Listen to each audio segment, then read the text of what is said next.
Hello guys, स्वागत है आपका अपने यूट्यूब चैनल स्टडी विद अमन कुल में। तो आज हम अपने सैम्पल पेपर का पार्ट सी करेंगे जो कि क्लास 10th के बच्चों के लिए है। एंड ये 2022-23 सेशन का सैम्पल पेपर है। क्वेश्चन नंबर 29 से 32 क्वेश्चन जो है शॉर्ट आंसर टाइप है। पार्ट ए और बी नहीं देखा है तो पहले वो देख लीजिए, देन पार्ट सी पे आइएगा। हर क्वेश्चन आपका 2 मार्क्स का है। सबसे पहले क्वेश्चन नंबर 29 है, find the coordinates of point M. Point M के कोऑर्डिनेट्स बताइए।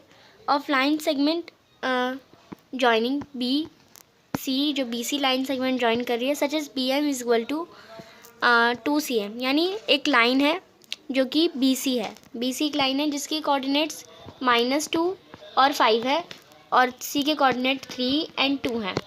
आपको बताना है एम, यानी एक बीच में कोई पॉइंट है एम जो कि सी एम के डबल है, यानी ये डबल पॉइंट है और ये सिंगल है। तो आपको इसके कोऑर्डिनेट्स बनाने हैं, तो एक्स और वाई निकालना है, इसके कोऑर्डिनेट्स निकालने हैं। तो ये बहुत ईजी है, सेक्शन फार्मूला लगाएंगे और हमारा आंसर आ जाएगा। तो इसे करते हैं। तो सबसे पहले एक्स के लिए निकालेंगे। इसमें x1 है हमारा 3 और x2 है हमारा -2 और ये हमारा 2 और 2:1 में, तो 2 × 3 प्लस में 1 × -2 ये हमने कर दिया। अपॉन में 2 + 1 यानी k/m+1 m+n होता है ना, 2 + 1। तो इसे सॉल्व करेंगे। 2 × 3 6, -2 × 1 तो माइनस का 2, 6 - 2 4 एंड अपॉन में 3, तो 4/3 हमारी x की वैल्यू आ गई। ऐसी y के कोऑर्डिनेट्स में भी हमारा 2 × 2 प्लस में 1 × 5 है और 2 + 1 तो 4 + 5 हमारा 3 हो जाएगा, यानी 9/3 3 कोऑर्डिनेट्स। तो हमारे पॉइंट्स क्या आ गए, x की वैल्यू 4/3 और y की वैल्यू 3। तो यही पॉइंट्स हमारे m के कोऑर्डिनेट्स हैं। तो आप m के coordinates x y is equal to 4/3 और 3 लिख देंगे। नेक्स्ट क्वेश्चन है, नेक्स्ट क्वेश्चन दे रखा है x हमारा x is equal to a sin theta और y is equal to b cos theta है। तो हमें x² प्लस में y² b² का मान ज्ञात करिए। तो इसे मैं एक बार साथ साथ में a यहाँ पे मल्टीप्लाई में जाके डिवाइड में जाएगा, तो x/a हमारा किसके इक्वल हो जाएगा, साइन थीटा के इक्वल में। वैसे b यहाँ पे मल्टीप्लाई में जाके डिवाइड में जाएगा, तो y/में जो b है वो हमारा कॉस थीटा के इक्वल हो जाएगी, कॉस थीटा। अब ये दोनों इसके इक्वल है। अब हमारा x², अगर हम इसकी जगह स्क्वायर लगा दें और इसकी जगह भी स्क्वायर लगा दें, इसकी जगह भी स्क्वायर लगा दें और इसकी जगह भी, अगर x/a हमारा साइन थीटा के इक्वल था तो x²/a² हमारा साइन स्क्वायर थीटा के इक्वल होगा। वैसे ही y²/b² हमारा कॉस स्क्वायर थीटा के इक्वल होगा। तो साइन स्क्वायर थीटा, अब इसमें दोनों की आइडेंटिटी के बीच में प्लस का साइन है, तो प्लस में कॉस स्क्वायर थीटा किसके इक्वल होता है, 1 के इक्वल है। तो हमारा आंसर 1 हो जाएगा। इसे एक बार मैं आपको सॉल्यूशन दिखा देती हूँ। सबसे पहले x is equal to sine A और y is equal to B cos A. Given हमें दिया रखा है x²a² प्लस में y² b² प्लस करना है। x/में a मल्टीप्लाई में जाके डिवाइड में, x/a साइन थीटा के इक्वल होगा और y/b भी हमारा कॉस थीटा के इक्वल होगा। तो यहाँ पे हमारा x²/a² साइन स्क्वायर थीटा के और y² b² cos square theta के। क्वेश्चन के अकॉर्डिंग इन दोनों को प्लस करना है, यानी x²a² हमारा साइन स्क्वायर थीटा आया था और ये कॉस स्क्वायर थीटा, दोनों जो कि एक आइडेंटिटी है, इसे प्लस करेंगे तो हमारा 1 आ जाएगा आंसर। नेक्स्ट अथवा का क्वेश्चन है। नेक्स्ट क्वेश्चन है, आपको शो करना है सेक की power 4 theta minus sec² theta equal में 10 की पावर 4 थीटा प्लस में 10² थीटा। इसे इक्वल शो करना है। तो सबसे पहले लेफ्ट हैंड साइड से ही करते हैं, तो चलिए इसे करते हैं। तो सेक की पावर 4 हमें दे रखा है थीटा माइनस sec² थीटा। तो सबसे पहले लेफ्ट हैंड साइड देखते हैं, इन दोनों में हम कॉमन लेंगे। सेक की पावर 4 में हम sec² थीटा ले सकते हैं कॉमन, और इसमें ये हमने इन दोनों में कॉमन ले लिया, यानी इसमें से 2 कॉमन ले लिया, तो sec² थीटा अंदर sec² थीटा ही आ गया, क्योंकि 2 और 2 4 हो जाएंगे, तो सेक की पावर 4 थीटा। एंड यहाँ पे sec² थीटा, तो इन दोनों में कॉमन 1 आ गया, माइनस का साइन था, माइनस का साइन लगा दिया। अब यहाँ पे आप देखिए sec² थीटा -1 हमारा tan² थीटा के इक्वल होता है। तो sec² थीटा और tan² थीटा ये हो गया हमारा। अब RHS में हमें क्या दे रखा था, 10 की पावर 4 थीटा प्लस में tan² थीटा, इसमें भी हम कॉमन ले लेंगे, 10 की पावर 2 थीटा और 10 की पावर 2 थीटा प्लस का साइन है तो प्लस का 1। अब ये दोनों किसके इक्वल होते हैं, 10 स्क्वायर थीटा प्लस में 1 हमारा सेक स्क्वायर थीटा के इक्वल होते हैं।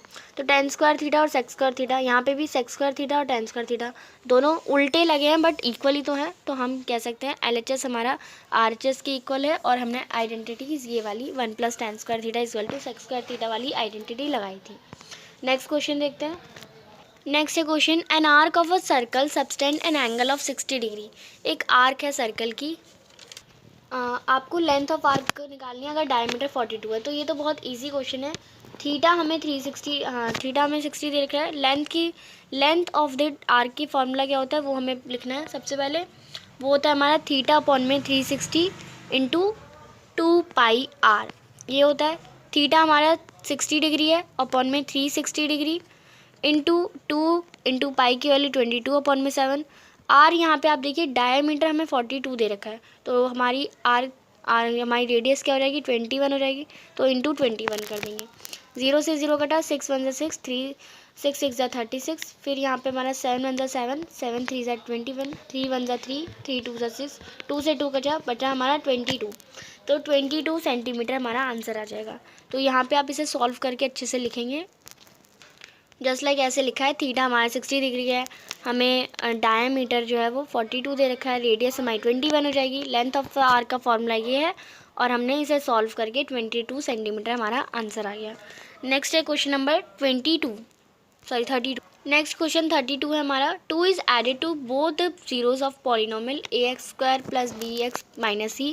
The new polynomial is and find b and c।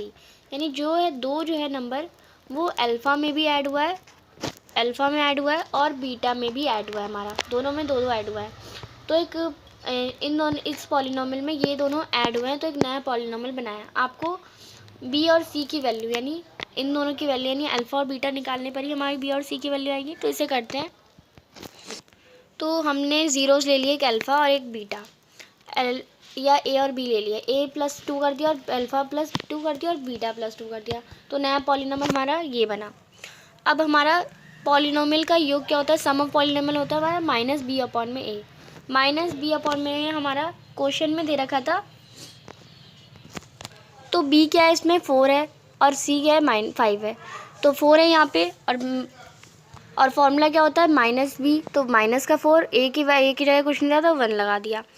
तो हमें पता है सम ऑफ पॉलिनोमियल्स हमारा -b/में होता है। तो a + 2 प्लस में b + 2, यही तो हमारा सम ऑफ पॉलिनोमियल्स होगा। तो ये हमारा -4 के इक्वल होगा। तो अल्फ़ा + बीटा 2 + 2 क्या हो गया 4 हो गया। तो यहाँ पे 4 प्लस का इधर आके माइनस का हो जाएगा। तो माइनस का 4 प्लस में माइनस का 4 है, तो माइनस माइनस क्या हो जाएगा, माइनस का प्लस हो जाएंगे और माइनस का 8 आ जाएगा। तो अल्फ़ा + बीटा हमारा 8 हो गया। अब प्रोडक्ट ऑफ ज़ीरोज़ होते हैं c/में। तो c/में c हमारा -5 है, a हमारा 1 है। तो शून्यांकों का गुणनफल 5 -5 आ गया। अब इन दोनों को ही हमें क्या करना है, मल्टीप्लाई करना है। अल्फ़ा + 2 मल्टीप्लाई बाय बीटा + 2 तो इक्वल में -5। अल्फ़ा इंटू बीटा हो जाएगा, फिर 2 इंटू ए हो जाएगा, प्लस में 2 इंटू बी हो जाएगा और प्लस में 2 इंटू 4 हो जाएगा। ऐसे ही मल्टीप्लाई होंगे, इक्वल में -5 अल्फ़ा बीटा और यहाँ पे हमारा 2a। तो ये 2a और ये 2b, तो 2 कॉमन है तो 2 कॉमन ले लिया और अल्फ़ा + बीटा प्लस में 4 इक्वल में -5 अल्फ़ा बीटा। और हमें पता है अल्फ़ा और प्लस में बीटा की अभी हमने वैल्यू निकाली थी -8। तो हमने -8 वैल्यू पुट कर दी। 2 इंटू -8 करेंगे तो -16 प्लस में 4 और यहाँ पे -5 था, इधर आके प्लस का हो गया। प्लस में 4 प्लस का 9 है तो प्लस का 9 हो जाएगा। -16 में प्लस का 9 करेंगे तो हमारा हो जाएगा 7, जो कि हमारा माइनस का 7 आ जाएगा। माइनस का 7 उधर आके प्लस का 7 बन जाएगा। तो अल्फ़ा बीटा हमारा 7 आंसर आ जाएगा। यही हमें निकालना था। तो पॉलिनोमियल क्या बनेगा हमारा, x² - sx + p, ये हमारा जिसमें हमने b की वैल्यू 8 निकाली और c की वैल्यू -7। तो x² माइनस का 8 x + 7, ये हमारा आंसर आ जाएगा। नेक्स्ट देखते हैं। अब आपको find the sum of square of the zeros of the polynomial, यानी ये पॉलिनोमियल दे रखा है, आपको sum of the squares of the यानी ज़ीरोज़ के स्क्वायर का सम का आंसर निकालना है। तो इसे करते हैं। पॉलिनोमियल दे रखा है, ए हमारा 3 है, बी हमारा 5 है, सी हमारा -2 है। तो ये हमें ए और सी को मल्टीप्लाई ऐसे करना है कि वो प्लस माइनस का होने पर भी वही है और मल्टीप्लाई होने पर भी वही है। तो हमने 6 को 6 और -1 में कॉमन फैक्टर में निकाल लिया। 3x² + 6x - x - 2, क्योंकि ये हमारा 6x था तो 6x में से x माइनस करेंगे तो 5x हो जाएगा, और 3 × 6 भी हमारा 3 × 2 भी 6x हो जाएगा हमारा। अब 3x और 3x² और 6x में कॉमन क्या है, 3x, और x हमारा हो जाएगा x + 2। वैसे यहाँ पे x - 2 में कॉमन हो जाएगा x + 2, और माइनस कॉमन ले लिया हमने। यहाँ पे x + 2, यहाँ पे x + तो 1 + x + 2, और ये 3x माइनस कुछ नहीं है तो 1, तो 3x - 1। ये दो हमारे क्या आ गए, ज़ीरोज़ आ गए। अब इनके x की वैल्यू y की वैल्यू, x की वैल्यू दोनों निकाल लेते हैं। x की वैल्यू एक -2 आई और x की वैल्यू 1/3, प्लस का 2 इधर आके माइनस का 2, और 3 यहाँ पे मल्टीप्लाई में डिवाइड में हो जाएगा, और यहाँ पे ये माइनस का इधर आके प्लस का हो जाएगा। तो ये x = 1/3 और x = -2। अब इनका क्या करना है, हमें स्क्वायर का सम करना है। 2 का स्क्वायर क्या होता है, -2 का स्क्वायर 4, और 1/3 का स्क्वायर 1/9। दोनों का एलसीएम लेंगे, यहाँ पे हमारा 9 आ जाएगा, और 9 4 ज़ा 30, 4 9 ज़ा हमारा 36, एंड प्लस में 1 हो जाएगा तो 37 आ जाएगा। तो 37/9 हमारा आंसर है। नेक्स्ट क्वेश्चन नंबर 33 से 36 शॉर्ट आंसर टाइप क्वेश्चन है। हर क्वेश्चन 3 मार्क्स का है, तो इन क्वेश्चन को आपको थोड़ा सा ध्यान से देखना है। एक 75 मीटर ऊंची चट्टान के दोनों ओर खड़े दो व्यक्ति देखते हैं कि चट्टान के शिखर का अनुन्नय कोण 30 और 60 डिग्री है। दोनों व्यक्तियों के बीच की दूरी ज्ञात कीजिए। यानी दो मैन है, क्योंकि यानी एक चट्टान मान ली हमने 75 सेंटीमीटर की, 75 मीटर की, 75 मीटर की हमने एक चट्टान मान ली। ये सीधी सी चट्टान है। अब जो हमारा दोनों, एक व्यक्ति यहाँ पे खड़ा है और एक व्यक्ति यहाँ पे खड़ा है। अब जो हमारा पता है हमें, जो ज़्यादा दूर खड़ा होता है उस पर कम एंगल बनता है, 30 डिग्री यहाँ बनेगा, और जो कम दूर खड़ा होगा वो वहाँ पे ज़्यादा एंगल बनेगा। यहाँ पे कम, मतलब दूरी कम होगी तो एंगल हमारा बढ़ेगा, और दूरी ज़्यादा होगी तो एंगल हमारा घटेगा। ये हमारा एक फॉर्मूला होता है, ऐसी मतलब याद करने के लिए। अब हमें 30 और 60 आपको डिस्टेंस में जाना है दोनों मैन का। तो इसे हमने B मान लिया, इसे हमने A मान लिया, इसे हमने C मान लिया, और ये हमें पता है ये इसके जो चट्टान है वो सीधी खड़ी है, तो ये इसके परपेंडिकुलर हो जाएगी।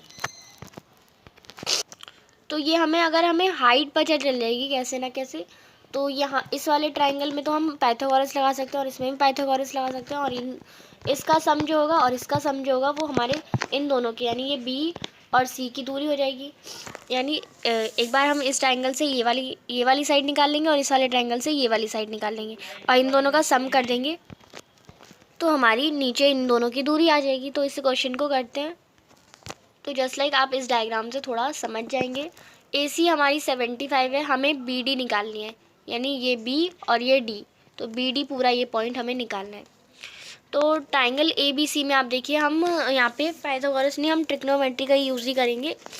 ट्राइंगल ABC में BC AC/में BC, ट्राइंगल ABC, पहले हमने ये वाला ट्राइंगल लिया, इसमें हम लेंगे AC/में BC, यानी परपेंडिकुलर/में बेस। परपेंडिकुलर/में बेस हमारा क्या होता है, हमारा 10 होता है। 10 परपेंडिकुलर/में बेस होता है, और एंगल कितने का है, 60 डिग्री का। तो tan 60 की परपेंडिकुलर/में भी tan 60 की वैल्यू √3 होती है। तो AC हमारा 75 है, BC हमारा जो हमें नहीं पता, पर हमारा tan 60 की वैल्यू √3 हमने इधर साइड में लग दी। 75 को √3 से रेशनलाइज कर देंगे, तो यहाँ पे हमारा उसे सॉल्व करने के बाद √3 हमारा इधर कटेगा, तो √3 ऐसे हो जाएगा, इंटू √3, तो √3 इंटू √3 हमारा 3 आ जाएगा, तो 75 √3 ऐसे पूरा होता है। तो हमने डायरेक्टली लिख दिया यहाँ पे। तो 3 1 ज़ा 3, 3 5 3 7, या मैं ऐसे बोले 25 3 ज़ा 75 हो जाएगा। तो यहाँ पे हमारा 25 से कट गया, तो यहाँ तो 1 आ गया, तो 25 √3, तो BC हमारी क्या आ गई, 25 √3। ऐसे ही दूसरे वाले ट्राइंगल में भी, यानी एक इस वाले ट्राइंगल का निकाल लिया, अब इस वाले ट्राइंगल का निकालेंगे। तो वैसे ही ट्राइंगल ADC हो जाएगा यहाँ पे। इसमें भी AC और CD, क्योंकि हमें इन दोनों ये निकालना है और ये दिया हुआ है, बस यही दोनों तो यूज़ करते हैं हम। तो ये परपेंडिकुलर है, ये भी बेस है, तो हम इसमें भी tan लेंगे, और tan यहाँ पे कौन सा एंगल है, 30 डिग्री है, तो tan 30 लेंगे। tan 30 की वैल्यू होती है 1/√3। तो यहाँ पे ये हमारा डायरेक्ट आप देखिए AC हमारा 75, AC हमें पता है 75 है, अपॉन में CD इक्वल में 1 अपॉन में √3 करेंगे, क्रॉस मल्टीप्लाई, तो CD इक्वल टू 75 √3 इंटू 75 करेंगे तो 75 √3 आ जाएगा। तो वैसे ही यहाँ पे मैंने लिख दिया है 75 √3। अब BD निकालने के लिए BC प्लस में CD जैसे बताया था, BC हमारा 25 √3 है और CD हमारा 75 √3 है। दोनों को प्लस करेंगे तो 75 प्लस 25 100 और √3 का √3, तो 100 √3 मीटर हमारा आंसर आ जाएगा। नेक्स्ट क्वेश्चन देखते हैं। इसी क्वेश्चन का और पार्ट है। 1.5 tall observing is looking at the, एक ऑब्जर्विंग है वो looking at the tower of a distance, यानी एक 1.5, इसे हमने 1.5 मिल लिया, तो ये 1.5 डिस्टेंस है। अब वो जो ऑब्जर्वर है वो 20 मीटर वाइड है टावर से, यानी टावर समझ लीजिए हमारा ये है, तो उससे 20.5 मीटर अवे है। द एंगल ऑफ एलिवेशन, जो एंगल ऑफ एलिवेशन है वो ऑब्जर्वर से और टॉप ऑफ द टावर से 45 डिग्री है, तो यानी ये वाला जो एंगल है हमारा 45 डिग्री होगा। Find the height of the tower, हमें टावर की हाइट यानी इतना तो बताना है, पर यहाँ पे से ऑब्जर्वर है यानी इतना खड़ा है वो, तो हमें उसकी आइज से ही बताना होगा, तो इतना तो हाइट ऑफ द टावर है, तो हमें यहाँ से ये निकालना है। हमें ये डिस्टेंस दे रखा है हमें, यानी बेस दे रखा है, हमें एंगल दे रखा है, हमें परपेंडिकुलर निकालना है। तो चलिए करते हैं इस क्वेश्चन का आंसर। तो टावर जो है ना वो अब हम देखेंगे, यहाँ से इंसान देख रहा है तो टावर तो ज़मीन से ही होगा, ऑफकोर्स पैरों से ही होगा, तो ये पूरा हमें AC निकालना है, और AC निकालने के लिए हमें पहले AB निकालना होगा, और फिर BC तो हमें पता ही है 1.5 है, तो AC निकालने के लिए हमें AB निकालना है, प्लस में 1.5 कर देना है। तो ट्राइंगल ABE में अगर आप देखें, इस वाले ट्राइंगल में जो हमारा x है, इसे हाइट को हमने x बोला था, उस क्वेश्चन में दे रखा है, और ये हमारा BE है, x अपॉन में यहाँ पे BE जो है वो हमारा क्या है, परपेंडिकुलर अपॉन में बेस, हमें बेस दे रखा है, परपेंडिकुलर निकालना है, तो परपेंडिकुलर x है और बेस हमारा BE है, ये BE है, और एंगल कितना है 45, तो 1045 डिग्री कितना होता है 1 के इक्वल होता है, तो 1045 डिग्री 1 के इक्वल होगा, तो BE भी हमारा जो BE है वो हमारा x के इक्वल हो जाएगा। अगर हम इसे देखें 1045 1 के इक्वल है, 1 is equal to x upon में BE हमारा 20.5 है, तो इसे क्रॉस मल्टीप्लाई करेंगे तो 20.5 इक्वल में x, यानी x की वैल्यू क्या आ गई 20.5 आएगी, यानी परपेंडिकुलर और बेस दोनों हमारे 20.5 हैं। अब AC निकालने के लिए क्या करना है, भी 20.5 प्लस में 1.5, तो हमारा 22 मीटर आंसर आ जाएगा। बस इतना सही करना था। हमारा ये दोनों सेम आ गया, ये भी है और ये दोनों सेम आ गए, तो इसका 20.5 और 1.5 प्लस करा तो पूरे टावर की हाइट आ गई। बहुत इजी क्वेश्चन था, एंगल ऑफ एलिवेशन वाले चैप्टर से आपका आया था। नेक्स्ट क्वेश्चन देखते हैं। हमें क्वेश्चन दे रखा है, यदि साइन थीटा √3 अपॉन में 5 है। साइन थीटा क्या होता है, हमारा होता है ये हमारा होता है पापा बीड़ी पी लो, हाँ हाँ बेटा, ये होता है साइन हमारा होता है P अपॉन में H, तो यानी परपेंडिकुलर √3 है और हाइपोटेनस 5 है, तो हमें tan theta minus sec theta निकालना है। तो उसके लिए अगर हम ट्राइंगल में देखें तो सबसे पहले परपेंडिकुलर यानी √3 ये हमारा दे रखा है, हाइपोटेनस 5 दे रखी है, हमें सबसे पहले बेस निकालना होगा, तब हम उससे माइनस कर सकते हैं। तो चलिए करते हैं इस क्वेश्चन का आंसर।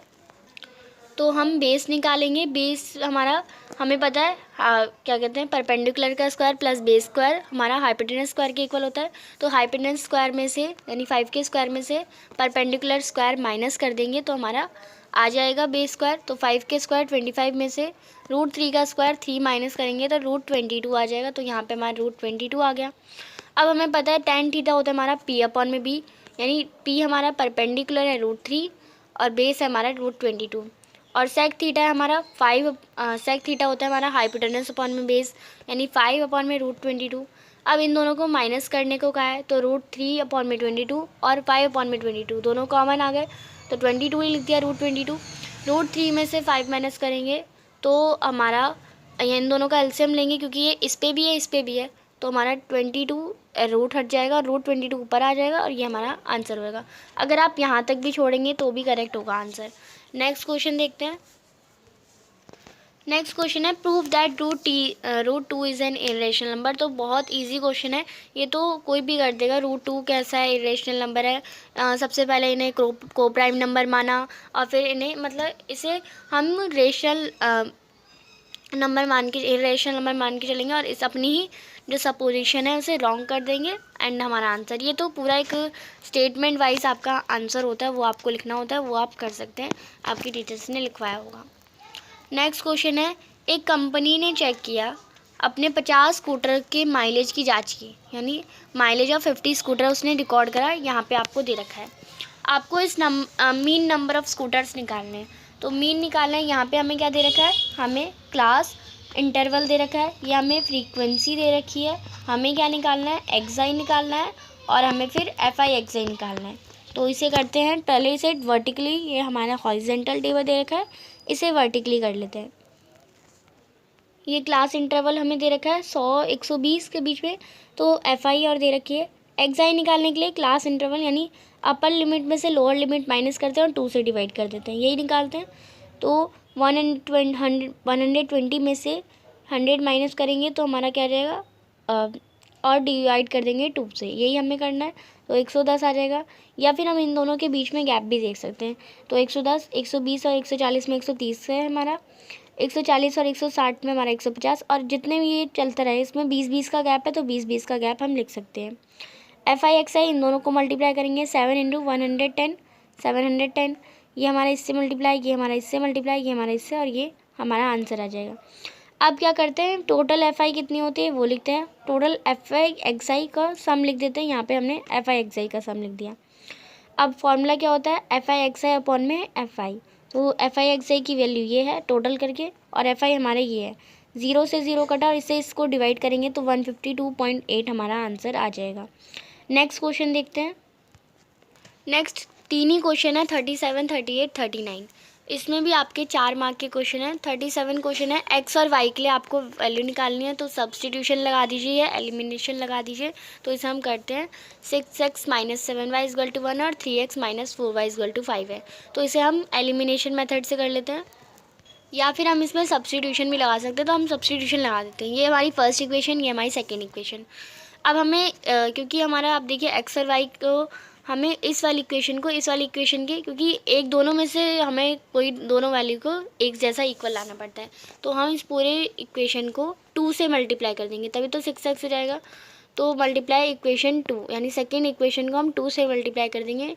तो 3 2 = 6x, 4 माइनस का 4 है, इंटू 2 करेंगे तो माइनस का 8y, 5 2 = 10। ये हमारी, अब ये हमारी इक्वेशन है और ये हमारी इक्वेशन है, फर्स्ट इक्वेशन और थर्ड इक्वेशन। तो ये हमने ये इक्वेशन रखी और यहाँ पे हमारी फर्स्ट इक्वेशन। आप देखिए ये इस साइन से ये कट गया, क्योंकि ये हमारा प्लस का था, ये हमारा प्लस का साइन माइनस में चेंज होगा, तो दोनों सेम है तो कट गए। माइनस का 8y है, माइनस का साइन होकर यहाँ पे प्लस का 8y हो जाएगा। तो माइनस का 8y में से 7y माइनस करेंगे तो हमारा माइनस का y आ जाएगा। 10 - 1 करेंगे तो 9 आ जाएगा। माइनस y = 9, y = -9 हो जाएगा। y की वैल्यू निकाल ली। अब फर्स्ट इक्वेशन में y की वैल्यू -9 पुट करके x की वैल्यू निकाल लेंगे, यानी 6x माइनस हमारा 7 - 9 = 1। तो 6x माइनस को 7 को माइनस के 9 से माइनस माइनस प्लस हो जाएगा, और 7 9 से 63 इक्वल में 1। 6x = 63 प्लस का माइनस का हो जाएगा, 1 - 63 माइनस का 62, x = माइनस का 62 अपॉन में 6, यानी इसे काटेंगे तो 31 अपॉन में 3 हमारा माइनस का आंसर आ जाएगा। तो x की वैल्यू भी निकाल ली और y की वैल्यू भी निकाल ली। ये हमने कर लिया इस क्वेश्चन को। x की वैल्यू -31 अपॉन में 3 और y की वैल्यू माइनस का 9। नेक्स्ट क्वेश्चन देखते हैं। AD is the median of triangle ABC। ये ट्राइंगल ABC है हमारा दिया हुआ। जस्ट लाइक हम इसे बना लेते हैं साथ साथ, तब हम इसे समझेंगे तो अच्छे से समझ आ जाएगा। ये एक ट्राइंगल है हमारा ABC, जिसमें AD जो है वो मीडियन है, इतना हमने समझ लिया। AD is the median of triangle. O is any point on D। AD हमारे यहाँ पे, उसमें O कहीं पॉइंट है, यानी यहाँ पे हमने O मान लिया, ये O पॉइंट है। BO and CO are produce meet AC। जो BO है, यानी BO, ये दोनों मीट कर रहे हैं और C पॉइंट बना रहे हैं, यानी BO और CO ये दोनों पॉइंट मिलके हमारा ए सी और ए बी पे ई और एफ पॉइंट बना रहे हैं।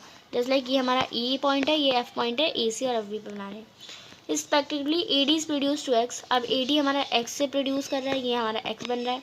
सच दैट ओ डी यानी ओ और डी इक्वल है हमारा डी एक्स के, यानी ये वाली लाइन इसके लिए इक्वल है। हमें बताना है कि एफ ई यानी ये लाइन जो है वो पैरेलल है बी सी के, ये हमें बताना है। अब इस क्वेश्चन को हम थोड़ा अच्छे से इसे करते हैं, देन आपका आंसर इसका डिस्कस करते हैं। जस्ट लाइक मैंने यहाँ फिगर बना लिया है, ट्राइंगल ए बी सी इतना दे रखा है हमने, ये जो इसके 2 पॉइंट है एंड ओ इसका मिड पॉइंट है, हमें ये लाइन इस लाइन के इक्वल बता रखी है। अगर आप देखिए मीडियन है ये line, a triangle A B C का मीडियन ये लाइन है, तो ये वाली लाइन और ये वाली लाइन भी इक्वल ही होगी हमारी। एंड हमें बताना है एफ ई जो है वो बी सी के पैरेलल है। सबसे पहले हमें ये बताना है, हमें गिवन क्या है, जो बी डी है, बी डी हमारा सी डी के इक्वल है, गिवन है दे रखा है। और जो ओ डी है वो डी एक्स के इक्वल है, ये भी हमें गिवन है। अब हमें पता है चतुर्भुज के विकर्ण एक दूसरे को समद्विभाजित करते हैं, यानी जो इसके विकर्ण होते हैं वो एक दूसरे को समद्विभाजित करेंगे। यानी ये आप देखिए ये बी ओ सी एक्स, ये जो चतुर्भुज बन रहा है आपका, इसके जो विकर्ण हैं ये दोनों एक दूसरे को समद्विभाजित कर रहे हैं, यानी 90 डिग्री का एंगल बनाए, एक पैरेललोग्राम भी हो गया हमारा। तो हमें पता है जो बी ओ है हमारा, बी ओ वो बी एफ और सी एक्स के, जो बी ओ है वो बी एफ और सी एक्स, यानी ये इसके पैरेलल होगा, ये इसके पैरेलल होगा और ये इसके पैरेलल, ये तीनों एक दूसरे के पैरेलल होगा। सेम ऐसे ही हमारा सी ओ सी एफ और बी एक्स के पैरेलल हो गए। अब हम देख सकते हैं एक ट्रायंगल ए बी एक्स में, ए बी एक्स इस वाले ट्रायंगल में हम अगर देखें तो हमारा जो ओ एफ है वो पैरेलल है बी एक्स के, ओ एफ हमारा बी एक्स के पैरेलल हो जाएगा, ए एफ अपॉन में बी एफ और ए ओ अपॉन में ओ एक्स, ये हमारा प्रोपोर्शन में हो जाएंगे, यानी ओ एफ हमारा पैरेलल होगा बी एक्स के और ए एफ अपॉन में एफ बी या बी एफ बोले इक्वल में O F A O upon में ओ एक्स हमारा इक्वल हो जाएगा। इससे हम कह सकते हैं, और एक ट्रायंगल ये वाला ट्रायंगल तो हमारे देख लिया हमने, अब ऐसे में इस वाले ट्रायंगल का देखेंगे तो ए सी एक्स ट्रायंगल में ए अपॉन में ई सी और ए ओ अपॉन में एक्स। अब आप देखिए ये दोनों सेम है इसमें, तो हम कह सकते हैं ये इसके इक्वल है और ये इसके इक्वल है, तो ये दोनों भी एक दूसरे के इक्वल होंगे, ओ ही पैरेलल है सी के एक्स में, तो फर्स्ट एंड सेकेंड में हम कह सकते हैं ये दोनों भी एक दूसरे के पैरेलल होंगे, ये हमारी थर्ड इक्वेशन बन गई। नेक्स्ट हम देखेंगे ट्राइंगल ए बी सी में अगर ए अपॉन में ए सी और ए एफ अपॉन में एफ बी अगर हमारा प्रोपोर्शन में है, रेशियो में है, तो हमारा एफ ई पैरेलल होगा बी सी के, यानी अगर मैं एक बार आपको दिखा दूँ ए ई अपॉन में ई सी और ए एफ अपॉन में F B, A E upon में ए सी और ए एफ अपॉन में एफ बी अगर हमारे पैरेलल है। हमने converse of B P T theorem या थेल्स थ्योरम में क्या पढ़ा है, अगर ये लाइन इसके प्रोपोर्शन में है और ये लाइन इसके प्रोपोर्शन में है, तो ये जो बीच में लाइन बनेगी वो उसके क्या होगी, पैरेलल होंगी। तो वही हमने converse of B P T से सॉल्व कर दिया, थेल्स प्रमेय का विलोम हो गया हमारा converse of B P T. तो हमें यही प्रूफ करना था, हमने ये प्रूफ कर दिया। नेक्स्ट क्वेश्चन देखते हैं। अब हमें एक ट्रायंगल दे रखा है, in the given figure equilateral triangle है। इक्विलेटरल ट्रायंगल की तीनों साइड इक्वल होती है। A B C of side, A B C एक साइड है 6 centimetre is inscribed in the find the area of shaded region. सबसे पहले आपको ट्रायंगल का एरिया निकाल लेना है, half into base into height. Base भी हमारा कितना दे रखा है, 6 दे रखा है और हाइट भी हमें तो ये हमारा ना इक्विलेटरल ट्रायंगल है, तो हम इसमें ये वाला फॉर्मूला भी यूज़ कर सकते हैं, 1/√3 ए स्क्वायर यानी साइड स्क्वायर। तो साइड क्या हमारी साइड हमें दे रखी है 6 स्क्वायर, तो ये हमारा हम यहाँ से ट्रायंगल का एरिया निकाल सकते हैं। तो 1/√3 6 स्क्वायर तो 36 है हमारा, 1 में मल्टीप्लाई में है, तो हम यहाँ से कुछ कट सकता है तो काट लेंगे वरना रहने देंगे। तो 1/√3/36 2 पाई आर, हमें क्योंकि पता है जो सर्कल का एरिया होता है हमारा पाई आर स्क्वायर होता है, पाई आर स्क्वायर हमारा हो जाएगा 22/7 इंटू आर स्क्वायर। रेडियस हमें इसमें नहीं पता, रेडियस भी हमें इक्वल नहीं दे रखी, तो आपकी ये जो इक्विलेटरल ट्रायंगल और ये जो ट्रायंगल वाला जो पोर्शन है वो ना सिलेबस से वैसे कट हो रखा है, तो इसलिए आप इसे सॉल्व नहीं कर पाएंगे इस क्वेश्चन को, क्योंकि ये क्वेश्चन आपके आ ही नहीं रहा है। तो इसके एक अलग से फॉर्मूला होता है। आपको इसमें डायरेक्टली क्या करना है, जो ट्रायंगल का जो एरिया होता है उसमें और जो सर्कल का एरिया है उसकी रेडियस निकालनी है सबसे पहले। सर्कल के एरिया में से ट्रायंगल का एरिया माइनस कर देंगे तो शेडेड रीजन हमारा आ जाएगा। हमें बस इस टाइप से इस क्वेश्चन करना है। बट ये क्वेश्चन अगर इसकी जगह हमें कोई और फिगर दे दी होती तो हम इसे सॉल्व कर सकते थे, बट ट्रायंगल वाला हमारा पोर्शन ही कट रखा है और ये बाय द मिस्टेक आपको क्वेश्चन दिया है। अगर पेपर में भी ऐसा क्वेश्चन आएगा तो आपकी टीचर इसे कटवा देगी, आपको नेक्स्ट इसके न्यू क्वेश्चन दे दिया जाएगा। तो आपको इस क्वेश्चन को करने के लिए इतनी ज़्यादा मेहनत करने की ज़रूरत नहीं है, एंड इसका फॉर्मूला आपकी बुक में लिखा है, आप वो से हेल्प कर ले सकते हैं। और इसके अथवा का भी क्वेश्चन है, क्योंकि क्वेश्चन आ ही नहीं रहा तो अथवा में भी आ सकता है। The perimeter of sector of radius of circle, यानी जो पेरीमीटर है सेक्टर का किसी सर्कल का जिसकी रेडियस है 5.6 और उस सर्कल का जो सेक्टर है वो 27.2 सेंटीमीटर है। आपको एरिया निकालना है, तो इसे करते हैं। पेरीमीटर ऑफ सेक्टर हमें 27.2 सेंटीमीटर दे रखा है। पेरीमीटर निकालने का फॉर्मूला r प्लस आर, क्योंकि r है और ये r है और हमारे पूरा ये थीटा अपॉन में 360 इंटू 2πr, ये हमारा पेरीमीटर का फॉर्मूला होता है। और रेडियस भी दे रखी है हमें, तो रेडियस को भी ज्वाइन करेंगे या 2r भी लिख सकते हैं। एरिया का फॉर्मूला क्या होता है, थीटा अपॉन में 360 इंटू πr²। अब पेरीमीटर में वैल्यूज़ डालेंगे हम, 27 अपॉन में 27.2 है, r प्लस आर 2r हो जाएगा, थीटा अपॉन में 360, थीटा की वैल्यू भी नहीं दे रखी हमें, इंटू 2πr। इसे सॉल्व करेंगे, r हमारा 5.6 है तो ये 2 इंटू 5.6 11.2 हो जाएगा। 27.2 में से 11.2 माइनस करेंगे तो हमारा आ जाएगा इसे माइनस करेंगे तो हमारा 16/2 आ जाएगा। इसमें हमारा 16 आ जाएगा और 2 यहाँ पे जो हमारा मल्टीप्लाई में हो रहा था ये हमारा इधर आके डिवाइड में हो जाएगा। 16/2 हमारा क्या हो जाएगा, थीटा अपॉन में 360 इंटू πr। πr जो हमारा 2πr था उसका हमने 2 को इधर लिया है और इसकी इस वाली वैल्यू के इक्वल में हमारा 16/2 आ गया। अब एरिया का फॉर्मूला क्या होता है, थीटा अपॉन में 360 इंटू πr, यही हमारा फॉर्मूला होता है। इंटू में πr² होता है ना, पर हमने इंटू r अलग ले लिया क्योंकि हमें इतने जो है उसकी वैल्यू 16/2 यानी 8 वैल्यू हमारी आ रखी है। r की वैल्यू हमें पता है 5.6, तो 8 इंटू 5.6 करेंगे 44.8 सेंटीमीटर। तो ये हमने शॉर्ट तरीके से करा है। अगर आपको डायरेक्ट सारी वैल्यूज लिखनी है तो उसमें टाइम भी लग जाएगा एंड